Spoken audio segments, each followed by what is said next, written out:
Imagine being able to call your spouse, your child, or your best friend with one tap of their photo like this. That's what iPhone shortcuts can do.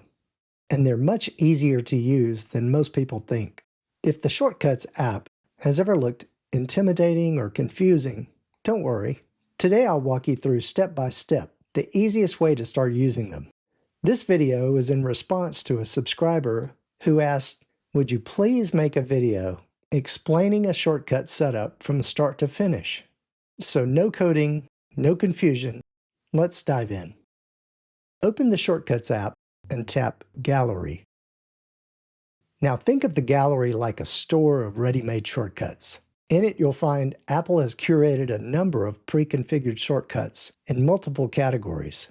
Browse through them, and for the example I just demonstrated at the start of this video, let's scroll down to Quick Shortcuts, tap See All, and scroll down to Speed Dial. Now, as a quick disclaimer, I'm running iOS 26.4.2. So if you're running a different iOS release, just know that Apple has had a history of swapping out shortcuts in the gallery. So if you don't see the specific one we're about to show, you'll understand why. Now tap the plus button on Speed Dial to add it to your own library. Instead of typing a number, you can tap the plus button to choose a contact. If that person has more than one phone number, such as a mobile and a work number, you'll have to tap which number you want for the speed dial. Otherwise, if they only had one number, you'll already see their name listed.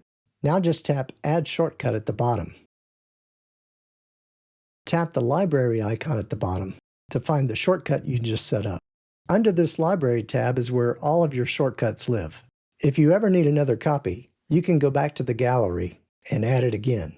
Anytime you want to call the person you just set up a moment ago, just tap this speed dial shortcut and it will immediately call them. Okay, let's test it. Tap the shortcut for speed dial and it will ask you if it's okay to allow this button to place a call to that one contact. Tap Always Allow, and that's it. You've just created and used your first shortcut. And in just a moment, I'll show you how to rename the shortcut and add the photo like we saw in the very beginning.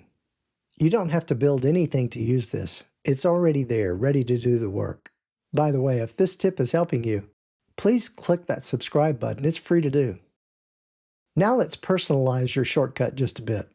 Tap the ellipsis or the three dots so that we can rename the shortcut and give it a picture. Tap the down arrow or caret beside the speed dial name at the top. Tap Rename. Now the title is already selected, so simply type what you want to call it. I'll just call it Joe. Then tap the blue check mark at the bottom right. Now tap the drop-down arrow one more time and select Add to Home Screen. Here it gives you options to change the color of the icon and a world of symbols if you want to go that route. However, we're going to tap Image instead of Symbol and choose a photo from your photo library so that it will have a picture of your friend on the shortcut. Now you can pinch and zoom to adjust how you wish. Now tap Choose at the bottom right. Now tap Add at the top right, and you'll see the finished product on your home screen. Congratulations! You've just created and tested your shortcut, you've given it a name, and you've added a photo. So in summary, just start with one shortcut in the gallery. You don't need to learn everything at once. So if you want, let me know in the comments below, and I can show more shortcuts like this. By the way, thanks so much for taking the time to like the video. Likes really help YouTube recognize that the video is helpful and recommend it to more viewers. And a shout out to all my subscribers, you guys are the best. Let's end today with a life lesson. Today's life lesson is this: don't let something new intimidate you before you've given yourself a chance to understand it. You don't have to learn everything in a day, just one useful thing at a time. Thanks so much for watching, and I'll see you next time.